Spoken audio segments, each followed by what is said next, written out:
mãos para cá, vamos orar ao Senhor. Meu Deus, o teu filho está aqui. O Senhor incomodaste durante essa noite. O Senhor colocaste no coração dele uma palavra profética, uma palavra que vai corroer dentro de nós e arrancar toda a estrutura velha, tudo aquilo que tem incomodado nós nessa geração e deixado nós acomodados, incomodado para ficar acomodado, e agora vai incomodar para nós gerar filhos para ti. Meu Deus, usa o teu filho segundo o beneplácito da tua vontade, segundo o teu querer. Usa ele, ó Pai, para poder proferir palavras infáveis aos nossos corações. Ele é ferramenta, então gasta ele nesse altar. Em nome do Senhor Jesus. Que todos digam amém. Amém. Aplaude o Senhor Jesus com alegria. Louvado seja o nome do Eterno. Aleluia. Amém.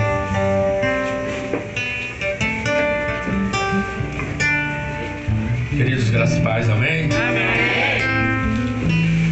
Apesar de ele estar nessa caminhada como pastor, eu sou um cara mais tímido do mundo, gente. Sou tímido demais. Verdade. Mas Deus me aqui. Aponta para o céu, diga-se a honra, a glória, o louvor pertence ao Senhor. Amém. Abre a tua Bíblia comigo em 2 Samuel, capítulo 6, Glória a Deus. verso 9. Quero agradecer a oportunidade ao apóstolo Jailson, apóstola também, Regina, Amém. apóstolo Alice, cadê? Canta aqui na frente, a apóstola Silvana. Minha esposa virou fã da senhora. Eu acompanhei as enchentes lá, meu Deus do céu. Vocês são guerreiros demais, meu Deus do céu. Os demais que estão aqui, em nome de Jesus. Diz assim a palavra assim: Tá claro, pastor, não dá pra falar. e temeu Davi o Senhor naquele dia e disse: como me virá a mim a arca do Senhor? Vou repetir de novo. E temeu Davi ao Senhor naquele dia e disse: como virá a mim a arca do Senhor? Uma pergunta, né? Ele fez uma indagação para ele mesmo. E ontem, quando o apóstolo estava pregando, para a gente não sair do tema que o Tremendão está proporcionando aos nossos corações esse ano, destruindo a velha estrutura, eu não tenho como falar desse camarada que fez uma história, que deixou um grande legado, algo espiritual para as nossas vidas, mas exatamente nessa situação aqui que começa o verdadeiro ministério de Davi. Vocês imaginam Saul, a qual Deus, todo mundo sabe, todo mundo conhece, queria ser o único rei sobre Israel, mas o povo desejou ter um rei. O povo desejou ter um líder, porque as outras nações também tinham um líder. E a Bíblia fala assim que Deus direciona o profeta até chegar a Saul. Saul é revestido com o poder do Espírito Santo. Quando Deus chama alguém, Deus prepara, amém? Deus capacita, amém? Amém? Olha para o teu irmão e fala bem assim: você não está aqui por estar aqui. Você está aqui porque Deus está te capacitando para algo violento lá fora. O que Deus está te enchendo aqui não tem nada a ver com aqui, tem tudo a ver lá fora. Tudo a ver com o que vai acontecer de quarta-feira em diante. E entenda que Saul tinha tudo para ser o melhor rei de Israel, apesar de que Deus não concordava com a situação que o povo queria, mas Deus atendeu a situação. Se Deus não fosse com Saul, Deus não permitisse que o Espírito Santo entrasse nele e permitisse que ele profetizasse. O tempo se passou, mas Saul não se atentou em uma coisa nos seus 40 anos de reinado: provocar e trazer adoração em Israel. E o único objeto que trazia adoração sobre Israel se chamava Arca da Aliança, que simplesmente foi esquecida diante do reinado todo de Saul. Não se tem nenhum relato em 1 Samuel, em Crônicas, nada que Saul parou para adorar a Deus com os seus conterrâneos.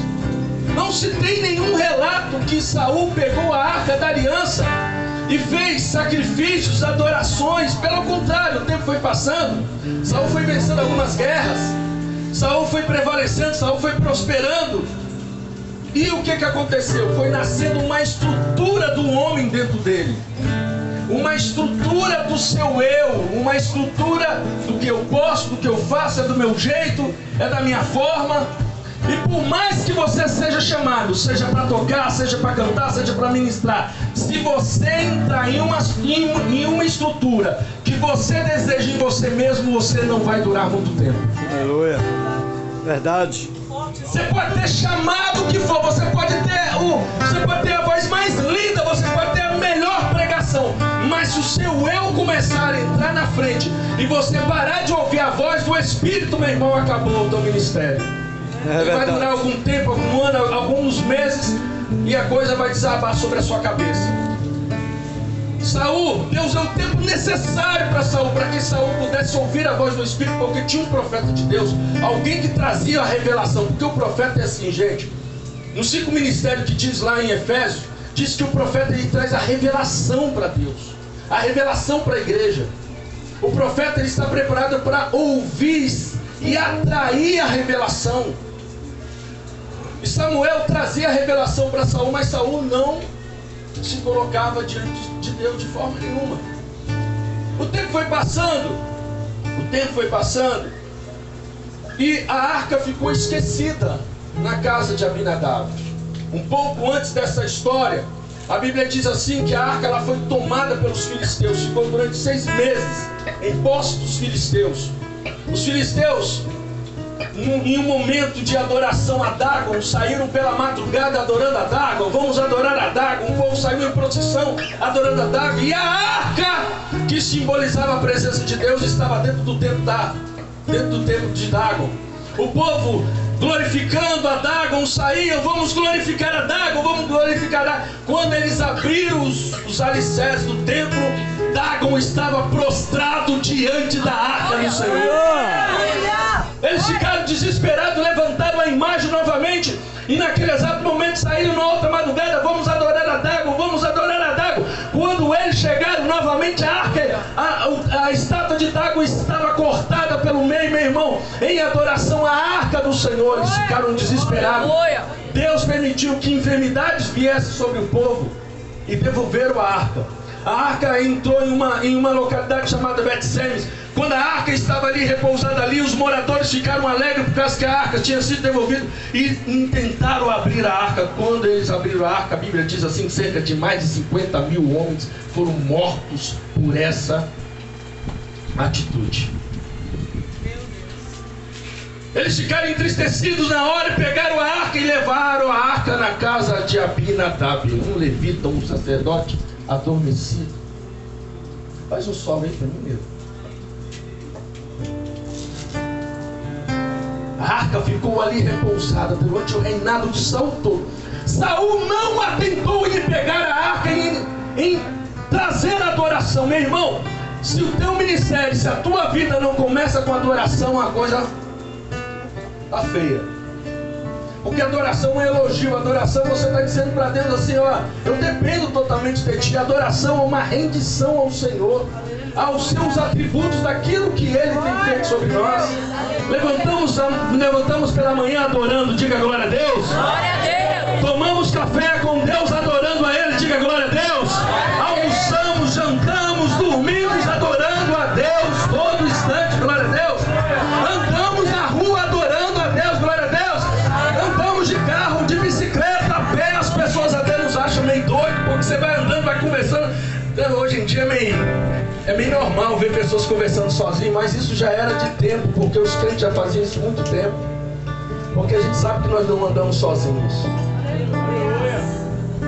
E quando a arca ficou ali na casa de Abinadab, gente, a arca adormecida, a arca estava ali.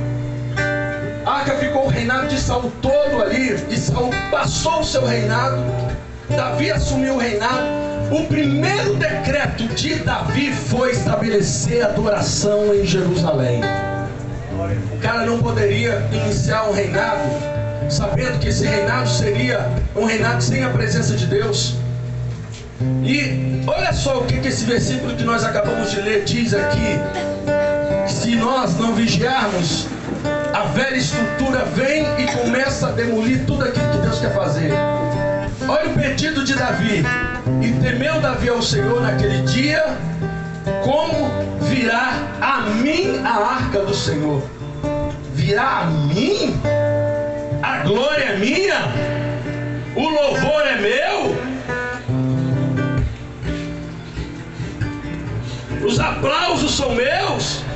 Como virá a mim? Peraí, a arca não é minha, a glória não é minha. Como diz o apóstolo aqui, ele preparou com tudo, mas não deu certo. Não deu certo a primeira tentativa dele, mas a intenção é boa. Fala pro teu irmão, se de boas intenções, o inferno está cheio.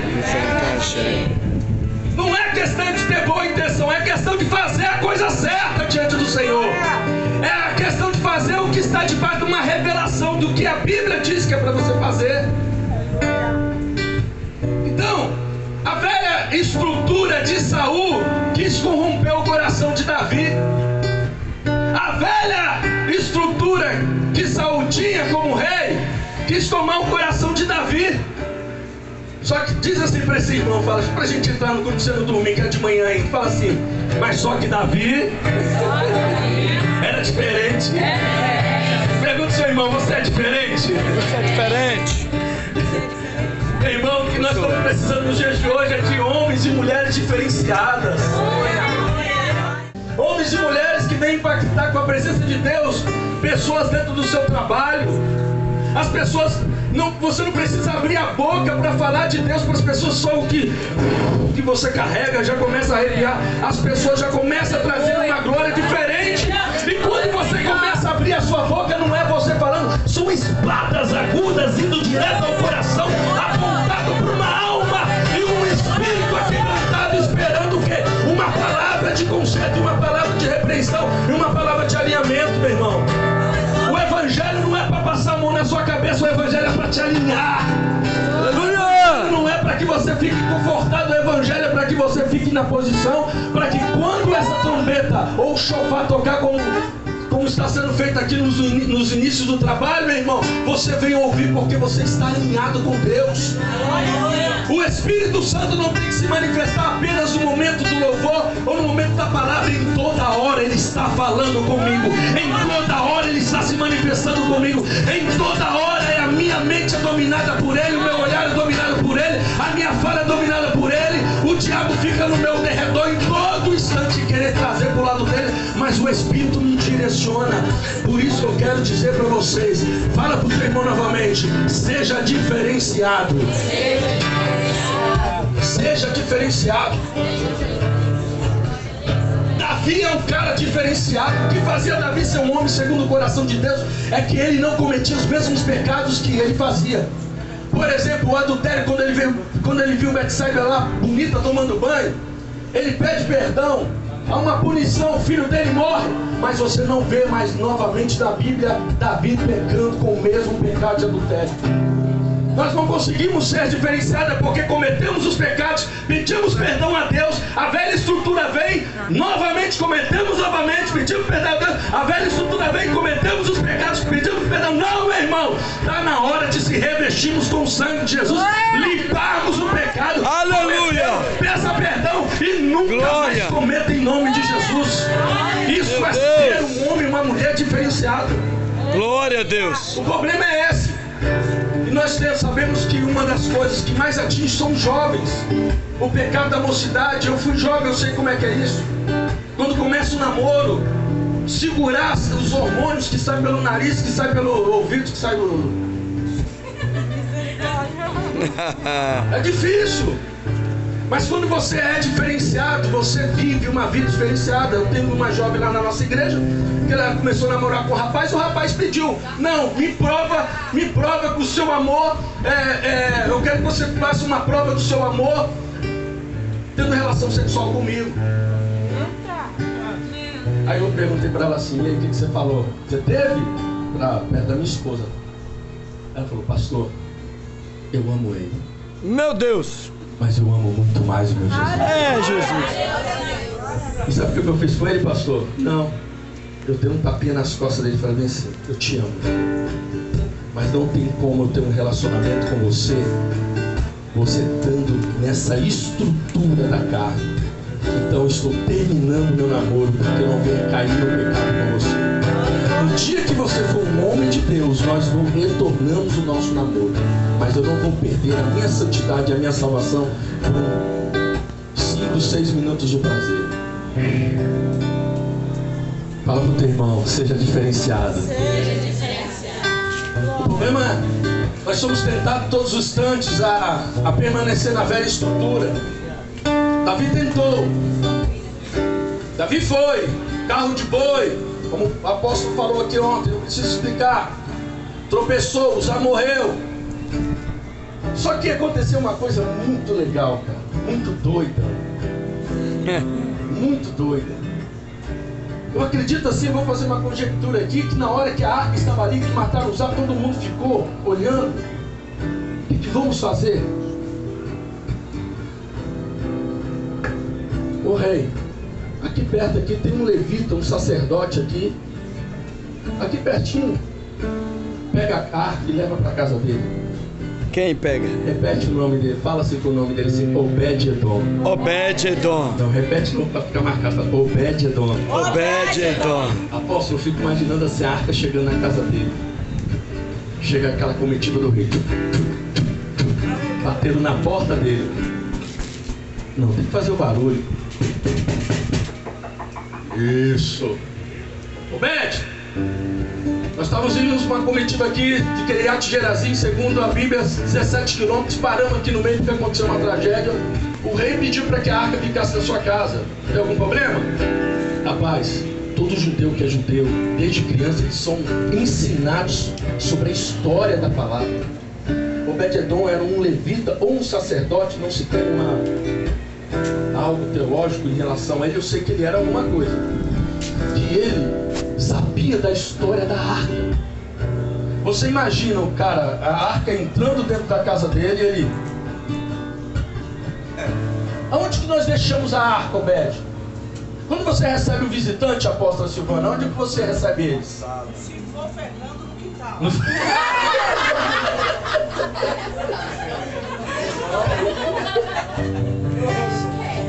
Vou parar de pregar, acabou.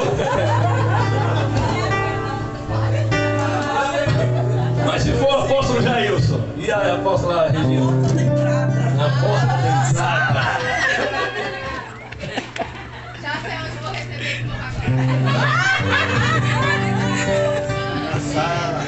esse Eu acredito que, tirando o desmerecimento de Fernando, você recebe o seu convidado no melhor lugar da casa, uns no jardim, outros na sala,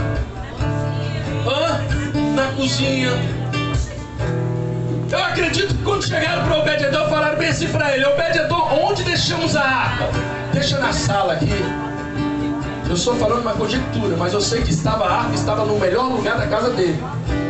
O rei foi embora, os soldados foram embora, a galera da festa, todo mundo foi embora, e ficou só Obed-Edom, a arca e a família dele. Amém? Amém. A família se dispensou e Obed-Edom ficou olhando para a arca. Vamos imaginar que isso aqui é a arca, gente. Alguém tem um pano aí? Por favor, me dá um pano aí, alguma coisa, me dá aqui. Eu fico imaginando Obed-Edom olhando para a arca e ele falando assim: é a arca. Moisés, Mar Vermelho, não, Mar Vermelho não, Rio Jordão, Jericó, é a arca, limpando a arca. Só que uma presença foi tomando a vida de Obed-edom.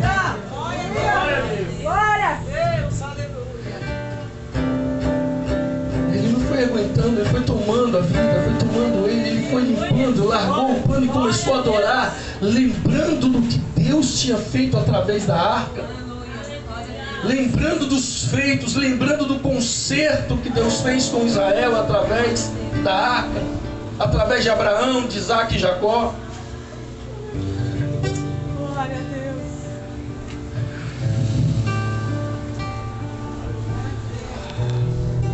Obed-edom foi adorando a arca. Sabe por que eu posso fazer isso? Posso falar, mas pastor, onde você prova isso na Bíblia? Olha aqui, versículo 11 do capítulo 6. E ficou a arca do Senhor na casa de Obed-edom, o geteu, 3 meses. E abençoou o Senhor a Obed-edom e toda a sua casa. Deus só entra para abençoar alguém em a sua casa quando há uma adoração. Deus só entra para abençoar alguém em uma casa quando ele é chamado em primeiro lugar. Deus só entra para abençoar uma casa, alguém, quando ele passa a ser o primeiro lugar em todas as situações. Eu começo a ver as pessoas olhando ali para a casa de Obed-edom e vendo um brilho diferente, porque antigamente não tinha adoração, agora tinha adoração. Antigamente não tinha a glória de Deus, agora tinha a glória de Deus. Antigamente não tinha nada, agora a presença de Deus começou a chamar a atenção dos vizinhos, porque ele era diferente. Glória a Deus. Ele era um cara que ele era diferente. Mas espera aí, pastor Luiz, a arca ficou na casa de Abinadab durante mais de 40 anos. O que a Bíblia diz que Abinadab ganhou com isso? Nada. Pelo contrário, teve um filho morto, porque Uzá era filho de Abinadab. O que Abinadab ganhou, gente, em guardar a arca? Porque não adianta você carregar a arca, não adianta você falar, eu tenho a arca, mas não manifestar a glória sobre a arca. Não adianta você dizer, eu sou um cristão, eu sou um membro, eu sou um discípulo da Igreja Missão, mas eu não manifesto a visão da arca, daquilo que ela representa sobre a minha vida. Nós temos que entender que temos que sair desse tremendão, gente, violentamente para arruinar o inferno. Nós não temos que esperar que as portas do inferno venham sobre a igreja. É a igreja que vai arrombar as portas do inferno para infernizar o inferno. É essa a intenção. Aí o Obed-edom adorando. Gente, a adoração daquele homem foi tão violenta, que chamou a atenção de Davi novamente no palácio depois de 3 meses, entristecido. E quando a Bíblia diz assim que ele foi chamado a atenção, ele novamente teve a ideia, vamos fazer agora diferente.